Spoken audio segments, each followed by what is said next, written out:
नहमदुहु व नुसल्ली अला रसूलिहिल करीम अम्मा बाद बिस्मिल्लाहिर्रहमानिर्रहीम अस्सलामु अलैकुम व रहमतुल्लाहि व बरकातुहू। जनाबत, नापाकी और हैज़ व नफास के बाद गुस्ल कैसे करना चाहिए?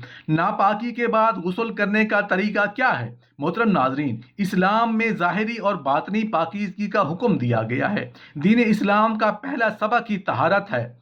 हर मुसलमान को साफ सुथरा रहने की ताकीद की गई है। कुरान पाक में इरशाद है कि अल्लाह तबारक व तआला पाक साफ रहने वालों को पसंद फरमाता है। मोहतरम नाजरीन, आपके साथ जनाबत, नापाकी और हैज़ व निफास के बाद गुस्ल कैसे करना चाहिए, नापाकी के बाद गुस्ल करने का तरीका क्या है, ये सब कुछ आज की इस वीडियो में बहुत तफसील के साथ बताया जाएगा। लेकिन उससे पहले एक छोटा सा सवाल और उसका मुख्तसर सा जवाब सुन लीजिए। उसके बाद इंशाअल्लाह जनाबत, नापाकी और हैज़ व नफास के बाद गुस्ल कैसे करना चाहिए, नापाकी के बाद गुस्ल करने का तरीका बताया जाएगा। मोहतरम नाज़रीन, एक सवाल पूछा गया है कि हैज़ या अय्याम या माहवारी के दिनों में ख़वातीन का सोते हुए जिस्म भारी क्यों हो जाता है? अय्याम या माहवारी के दिनों में ख़वातीन की अगली और पिछली शर्मगाह में जलन क्यों होती है?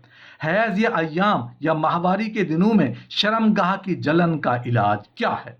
मोहतरम नाजरीन, जो खून हराम और बदबूदार होता है, जैसा कि हैज़ या अय्याम या माहवारी का खून होता है, वो शयातीन की खुराक होता है। खून चाहे जिस्म के किसी भी हिस्से का हो, चाहे अय्याम के दिनों का ही खून क्यों ना हो, ये जो हराम खून है, जो उसकी हमक या बदबू होती है, वो शयातीन की खुराक है। जब शयातीन अय्याम वाले पैड्स या कपड़े से खून की बदबू सूंघते हैं, अगर उन्हें ये बदबू या खून पसंद आ गया तो फिर जिसका वो खून है वो शयातीन से नहीं बच सकता।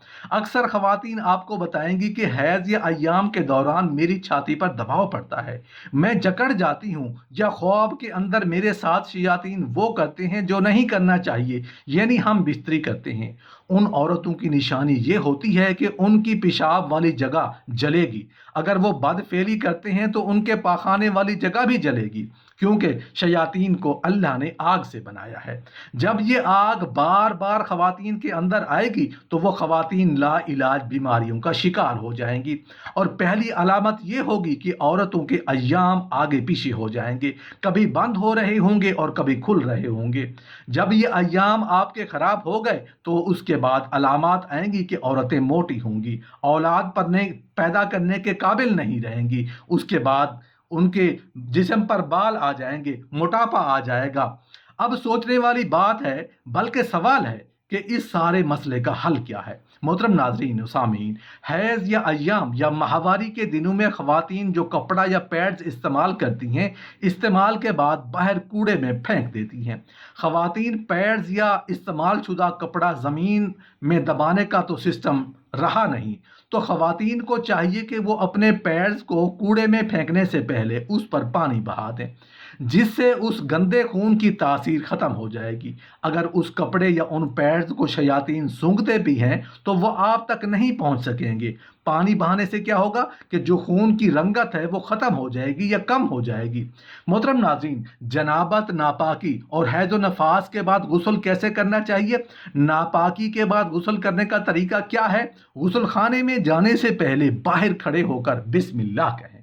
अगर गुस्ल खाने में ही बैतुल खला हो तो, वरना अंदर जाकर भी बिस्मिल्लाह कह सकती हैं।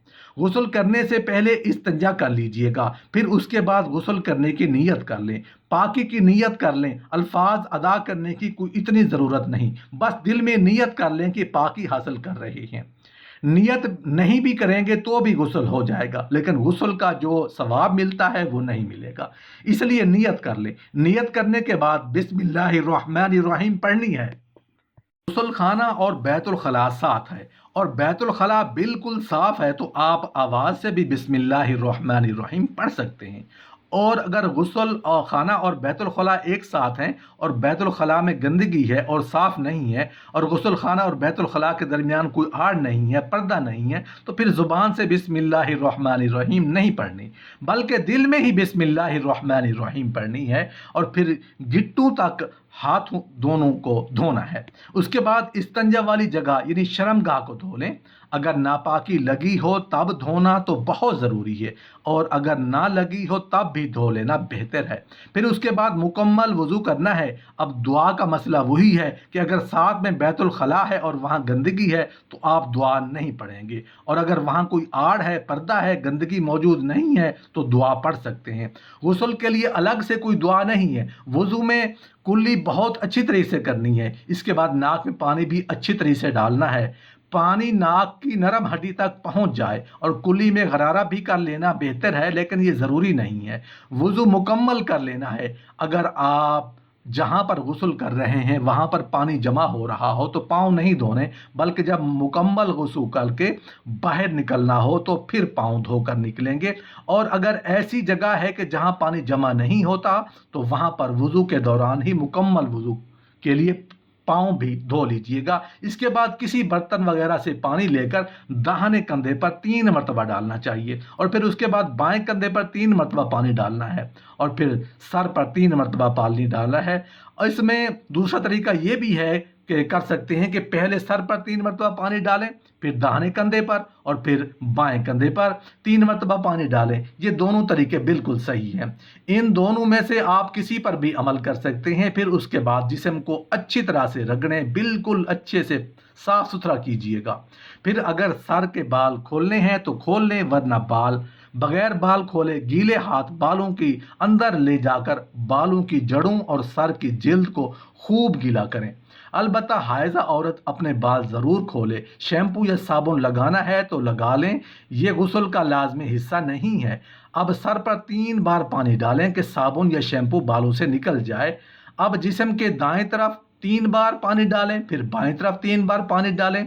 अगर जिस्म को साबुन लगाना है तो साबुन लगाने के बाद जिस्म पर पानी डालें, लेकिन साबुन लगाना शरई गुस्ल का लाजमी हिस्सा नहीं है। अपने जिस्म के तमाम जोड़ों और कानों की जड़ों वगैरह को हाथ से मलकर गीला कर लें। अगर चूड़ियाँ, बालियाँ, नथ, अंगूठी या कोई और जेवर पहन रखा है तो उसे अच्छी तरह से हिलाकर उसके नीचे और अंदर के हिस्से में भी पानी डालने की कोशिश करें। गुस्ल के लिए जितना पानी ज़रूरत हो तो बस उतना इस्तेमाल करें, ज़्यादा पानी ज़ाय करने की ज़रूरत नहीं है। ऐसे में हद से ज़्यादा पानी जिस्म पर मत डालें, बस जितना ज़रूरत हो उतना ही पानी डालें। पानी को ज़ाय नहीं करना ये सख्त गुनाह है। गुस्ल करते वक्त किबला की तरफ रुख नहीं करना, किबला की तरफ पीठ करके गुस्ल नहीं करना, किबला की तरफ मुंह करके या पीठ करके नहाना मकरूह है। तन्हाई में गुस्ल करें, ऐसी जगह गुस्ल करें कि जहाँ कोई और मौजूद ना हो। गुस्ल के फ़राइज़ 3 हैं। पहला कुल्ली करना, अगर कुल्ली नहीं करेंगे तो गुस्ल भी नहीं होगा, और अगर गुस्ल करने के बाद आपको याद आए कि कुल्ली नहीं की तो कुल्ली कर लें। मुकम्मल गुस्ल करने की ज़रूरत नहीं है, आपका गुस्ल हो जाएगा। दूसरा फ़र्ज़, नाक में अच्छी तरह पानी डालना। नाक के अंदर कोई गंदगी हो तो उसे साफ़ करके फिर पानी डालें अच्छी तरह से कि पानी नाक की नरम हड्डी तक पहुंच जाए। तीसरा फ़र्ज़ है पूरे जिस्म पर पानी बहाना, और इस तरह पानी बहाना कि एक बाल बराबर भी कोई जगह खुश्क ना रहे, बल्कि हर जगह तर हो जाए, और अगर कोई एक हिस्सा भी खुश्क रह गया तो आपका गुस्ल नहीं होगा।